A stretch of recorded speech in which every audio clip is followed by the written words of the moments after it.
Welcome back to the ETSI-IQC Quantum Safe Cryptography Virtual Executive Conference. It's time now for our live Q&A session with our guest speakers. Today we've been focused on why quantum safe cryptography is key to economic prosperity in the quantum era, looking at why today's digital systems need to be secure against tomorrow's quantum attacks. Now, for the next 30 minutes or so, it's your opportunity to engage with our experts. If you haven't already done so, then please do send us your questions as soon as you can. We've already received an awful lot of them. There's a form on the website for you to use, and that will get your questions directly to us. So let's now introduce our guests. Professor Michele Mosca, co-founder of the Institute for Quantum Computing at the University of Waterloo, joins us from Canada. Professor Sir Peter Knight, Senior Research Investigator at Imperial College and Chair of the UK National Quantum Technology Programme's Strategy Advisory Board, joins us from the UK. Steve Groveman, Senior Vice President and Chief Technology Officer at McAfee, joins us from the US. And joining us for the first time today, also from the US, is Donna Dodson, Senior Principal Scientist at Amazon Web Services, AWS. Welcome, Donna, and very good to see everyone else again too. Let's get straight to it, as we already have a lot of questions in. Donna, let me ask the first question we received to you. Are there any concrete actions that businesses and technology leaders could be taking collectively to support the migration to robust quantum safe cryptography? Yes, there are a number of important steps where we as a community must all engage. First, I think we need to support standards development, not just standards development from the algorithm perspective, although that's critically important. We also need to work with those standards that use and take advantage of public key cryptography. So key management standards are really important in that aspect.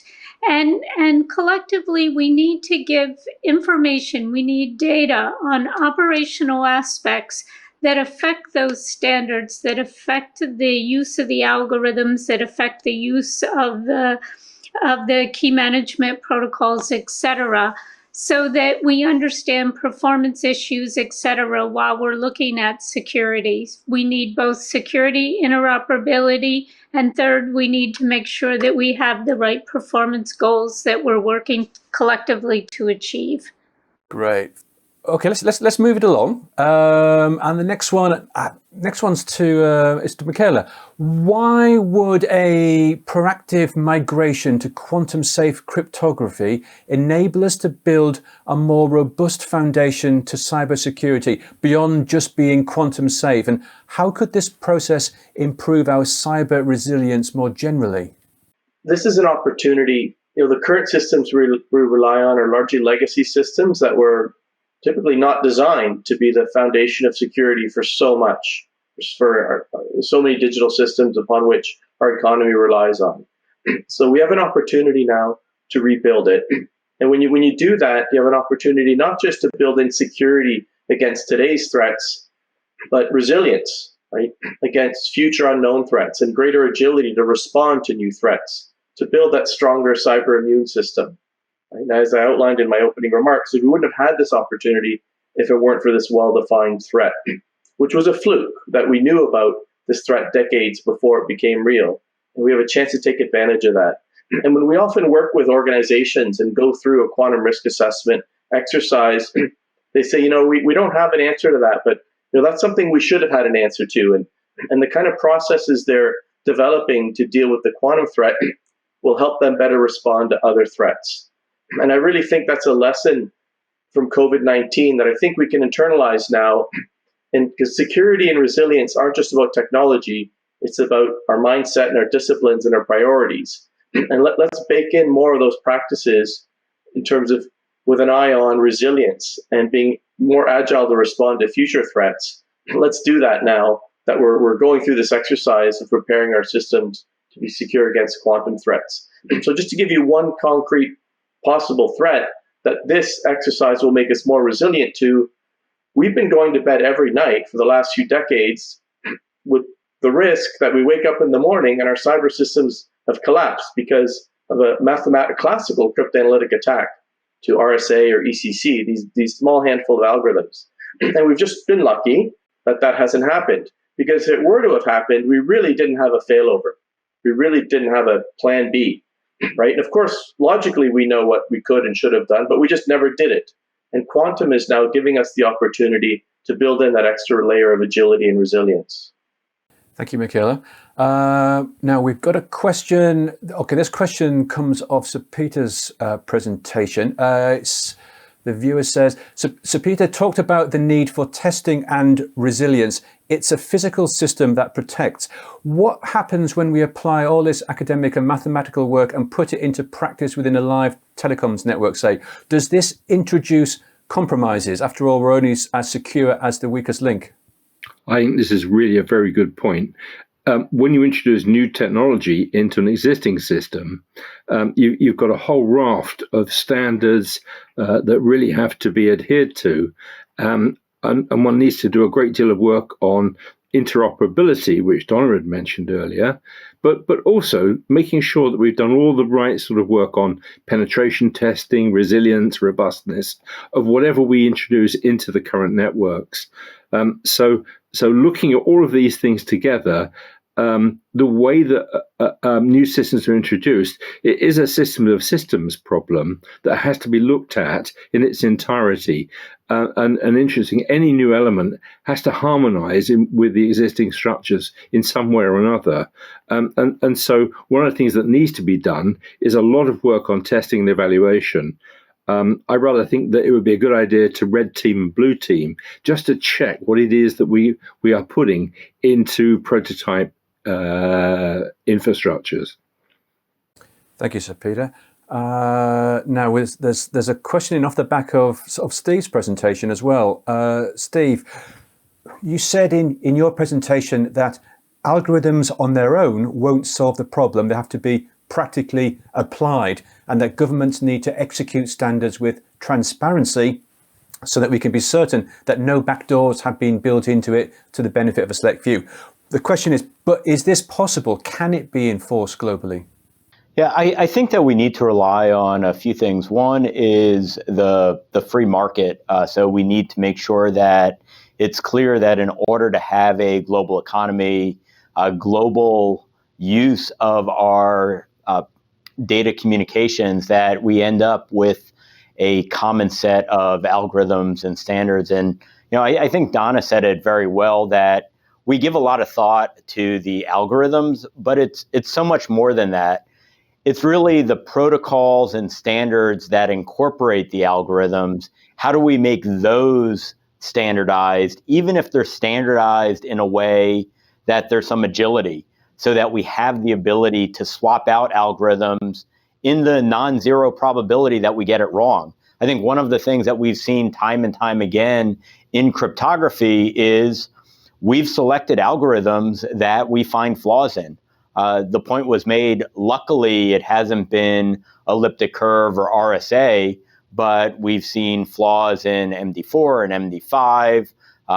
We've seen some of the challenges in some of the early symmetric key encryption algorithms, and we almost need to plan for failure. We almost need to plan with the assumption that the first set of algorithms that we select will have a problem, and make sure that the protocols and systems are able to comprehend those scenarios. Thank you, Steve. Now we have a question. I'm going to ask it to all of you. I'm not sure who's going to answer this one, but let me read this one out. The EC performs important investments in QKD and QCI. Can quantum secure asymmetric key cryptography replace the former technology? And if so, why is costly QKD and QCI development still continuing even when quantum safe cryptography becomes more and more mature by identifying reliable and promising algorithm candidates? Who would like to take on that viewer question? So I can answer what I think it was asking, and it's already been touched upon in a sense. The post-quantum algorithms, these quantum safe classical algorithms, that are being deployed, and myself and others are working very hard on getting robust, standardized methods out there and integrated other protocols. They still come with risk. There's a residual risk, as again, we've lived with that risk for decades with RSA and ECC, and we were playing Russian roulette every day with those algorithms, and we've been lucky, and we have a chance to not have to play Russian roulette going forward completely. At least for some critical systems, we can layer in quantum key agreement, which can't be mathematically cryptanalyzed. Right? Of course, there's other threats to any implementation, but those tend to be more ephemeral threats that are, in a sense, easy. You can fix a software bug by programming it correctly and redeploying. If the algorithm is fundamentally broken, you can't just re-implement the same flawed algorithm better.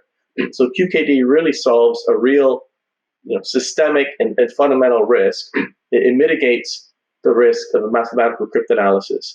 You might not deploy it everywhere. You'd focus on the most critical systems and systems where the cost versus reward calculation makes sense. And those calculations will change over time.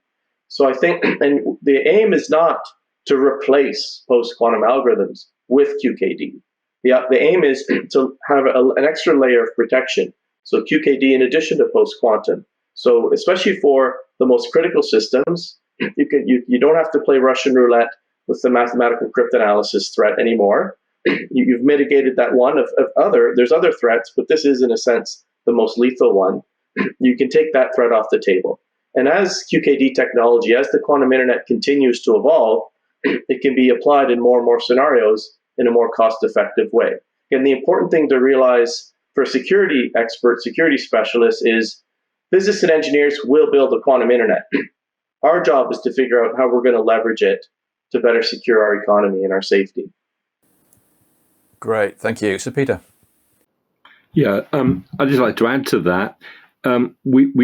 The Russian roulette that Michele mentions is that we've been working with a system that isn't provably secure. We think it's pretty secure, but we now identify threats. The newer algorithms also don't have security proofs. So in terms of resilience, we need to be able to find ways of moving together with things. QKD isn't a replacement for anything, but on the other hand, we're no longer putting all our eggs in one basket. We have the ability to provide assurance that there is more than one way of coping with the threat space. I do worry that if we entirely rely on quantum safe classical cryptography, someone will find a way of getting into it at some point because of the lack of a security proof. So in terms of resilience, we need to move along with these things together. If I could add to that, I think we should change the mindset of QKD competing with post-quantum. They're complementary, and in some sense, QKD is an enabler for the adoption of post-quantum.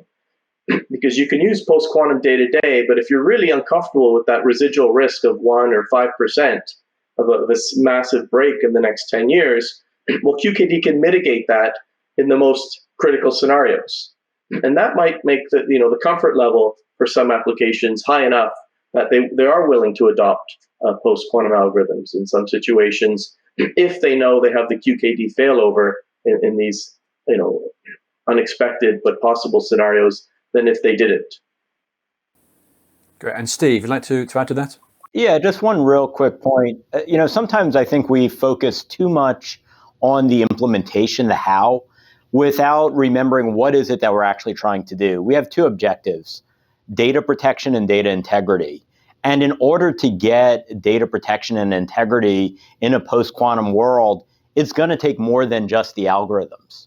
So we're going to need key distribution, we're going to need key storage, we're going to need a lot of other things besides having quantum safe algorithms. And we need to make sure that we're putting the right balance into all of those areas in order to have a secure world to protect our data in 2021, 2025, 2030, which is really what this is all about. Great. Now, I have a couple of really short questions here. First short one. Would one of you like to estimate when a quantum repeater will be commercially available? Anybody want to go for that one? Yes, Sir Peter. Okay. Perhaps I will. One of the emergent startup companies here in the UK that we're funding actually has a quantum repeater as a component part of it. It's kind of interesting. We need to kick the tires on this thing. But my guess is that a quantum repeater isn't as far away as you may think. And in terms of years, maybe 3, 4, may actually see the way in which we could actually build a quantum repeater. I think there's been some really interesting progress recently in this space. It is a challenge, but some of those challenges are being met. Excellent, thanks for that. Now, next quick question here.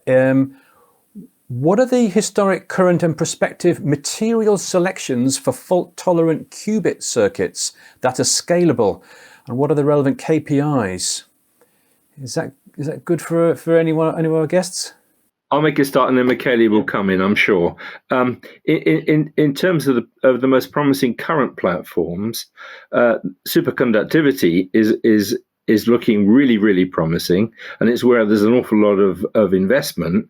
But the people looking at laser-cooled trapped ions are also making tremendous progress in this space. I wouldn't put money on one or other entirely at the moment, because I think it's too early to engineer down into one solution. They are looking really promising. Then there are other platforms, purely photonic platforms and so on. Progress is actually proving to be faster than anyone expected, say 2-3 years ago. Move towards actually finding out ways of doing error correction without a massive overhead. All those things are actually being dealt with now. And the fact is that some of those things are producing results much faster than I thought. We saw some recent results a couple of weeks ago from IonQ, a startup with tremendous progress. In the ion trap area, but also in the superconducting area, we've seen lots and lots of energy in this. So I think the court's still out on which one is the best of these things, but there are some really promising alternatives at the moment.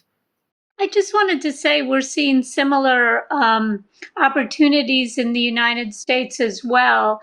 And I think what's even more exciting than that is that we're starting to see some of the tools emerge to take advantage of some of these different capabilities that we're seeing across the globe in the actual quantum compute.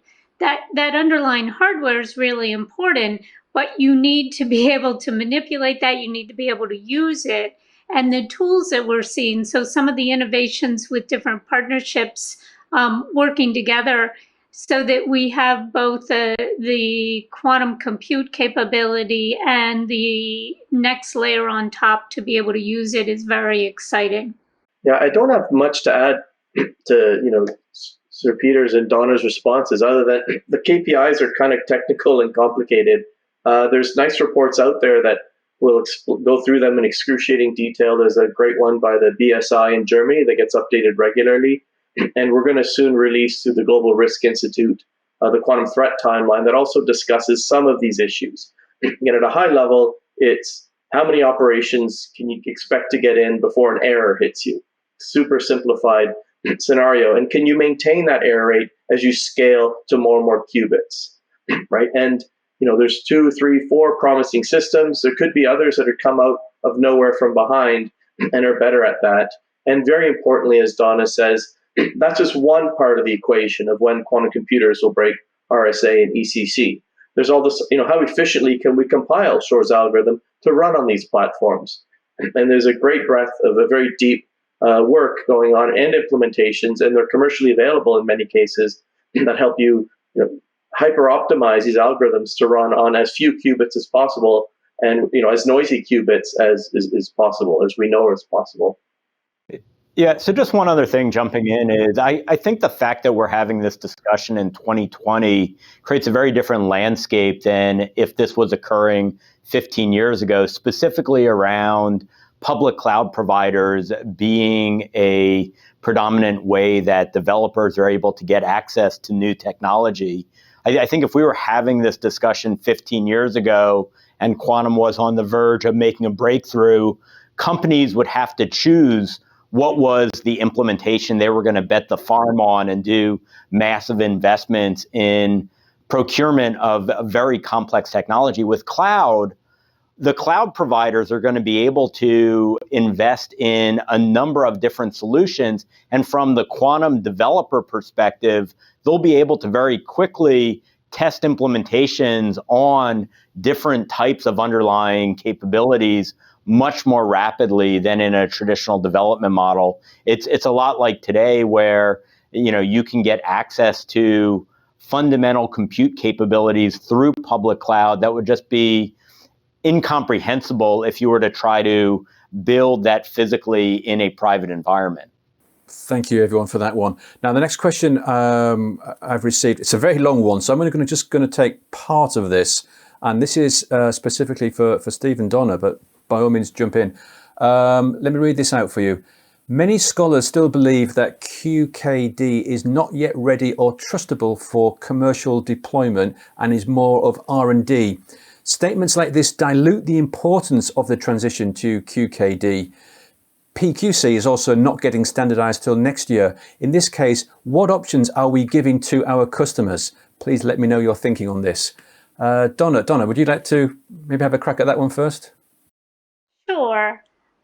So, we don't see a linear time scale for either one of these. I think Michele said something about, there might be some players right now in the quantum space that may all of a sudden make some tremendous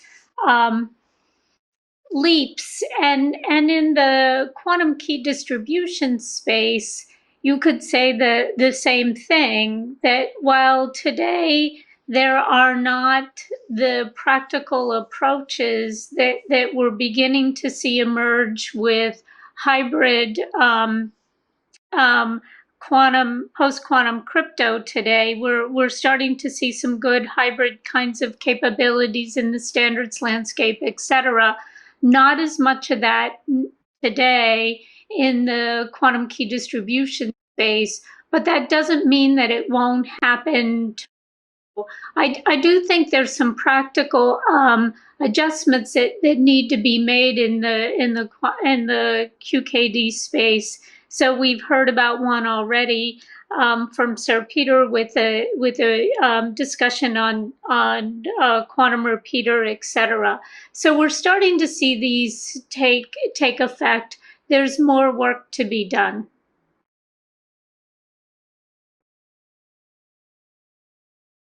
Yeah, the thing that I would focus on is that we can't think about all systems equally. Clearly in 2020, the number of systems requiring key distribution with quantum key distribution is going to be extraordinarily low. So things like commercial viability for scale, I think is not going to have a huge market in 2020. With that said, getting ready for rapid decrease in cost and setting of standards that actually allows things to become more pervasive is what the industry has shown time and time again is what the technology industry has done. But I do think that it's important to understand the criticality of applications and systems and make sure that we're applying different levels of scrutiny on what level of security we need for things like key distribution for those systems that really matter. Great, thank you very much. Michele? I would say from a technology readiness perspective, we have to go look where the puck is going, not where it's been. And all the pieces needed for large-scale deployment, global deployment of QKD networks are falling into place very rapidly. So it'll be here before we know it. And there already are practical use cases in smaller networks and trusted repeater networks. But it's all the pieces, the testing, the standards, the validation, integration challenges, they're all being addressed very rapidly by very competent and qualified people around the world. So these pieces will fall into place in a small number of years. Thank you. Specific question for Sir Peter next. Here we go. During his talk, Sir Peter suggested that relying solely on quantum safe cryptography would be risky in case computational problems turn out to be easy. Could you elaborate on how QKD would provide a solution to quantum safe cryptography failing, given that it relies on quantum safe cryptography to authenticate key streams? Yeah, that's an extremely good point. The authentication has always been an issue in any of these sort of cryptographic primitives. My worry was simply that if we wholly use post-quantum classical algorithms without any knowledge or insights as to where it may go in the longer term in terms of vulnerabilities, it is going back to what we were talking about earlier. And we're putting all our eggs in one basket, so that you can imagine a system by which marrying up various sorts of technology together, QKD issues and quantum safe, could actually give you a vehicle by which you have that extra resilience. But you're quite right to point to the need for authentication. This really has always been an issue in QKD. You need that seed of some kind. And I would add, I'm actually a classical cryptographer by training. The security requirements for the authentication phase is short-lived in real time. So trusting a post-quantum algorithm in real time, that it isn't broken in those fractions of a second needed to establish a key, is a much more plausible, a much lower risk assumption than I'm going to trust that this key agreement algorithm is secure for 10, 20 years. And there's orders of magnitude difference in the risk you're taking in those two scenarios is one point. Secondly, there's methods, and these are integrated into the platforms. There's ways to decouple. You can use public key agreement for your first authentication, and then very quickly transition to symmetric key authentication if that's a risk you're especially worried about. So it's certainly something we've thought about. There's a lot of technical thought that's gone into that, and we can sort of elaborate on that offline if you like. But it's certainly there's certainly a very, very valid use case for QKD as a mitigation to the post-quantum key agreement risks. Great, thank you. Now, I know we are approaching our 30-minute mark, but we have a question in here which you may all be interested in. Thank you for the excellent information. Well, it's our pleasure. What are the use cases where QKD is imperative and traditional PQC key distribution schemes won't be able to address? As of now, QKD is associated with repeaters and increased resources. So I was wondering whether QKD is a fundamentally useful technology or rather more of a hype at this stage. One of the things that I'd say as we start moving into the post-quantum world is that when we talk about key agreement and key distribution, we can't only be worried about quantum-based attacks, but also traditional. And the good news with key agreements or key distribution is they're generally much shorter operations than the actual data exchange, which means we have the opportunity, especially in the earlier years, to do multiple forms of controls and security measures to ensure both integrity and confidentiality of keys. I'd be a little careful of any technology in its first incarnation as being the thing that we want to completely rely on. So clearly, quantum key distribution is interesting. It has some very unique properties, but also when we talk about what are the scalable systems that will work for the entire global economy, we need to think much more broadly. And the example I'll close on before I turn it over to the rest of the team is I think back 20 years ago to the discussions we had on IPv6. It had a lot of great technology, but it had a lot of practical implementation challenges and never really took off outside of some very specific areas. And I want to make sure that we don't make those same mistakes again. And we've touched upon. We've partly answered that question already in the previous remarks. Two of the critical scenarios where QKD does add value and is not just marketing and so on, is if it's a long-lived key, right?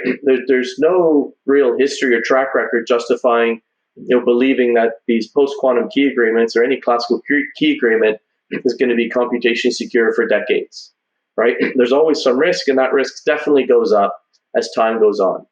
So QKD definitely adds value when you're worried about the long-term confidentiality, the long-term protection of those asymmetrically, established keys.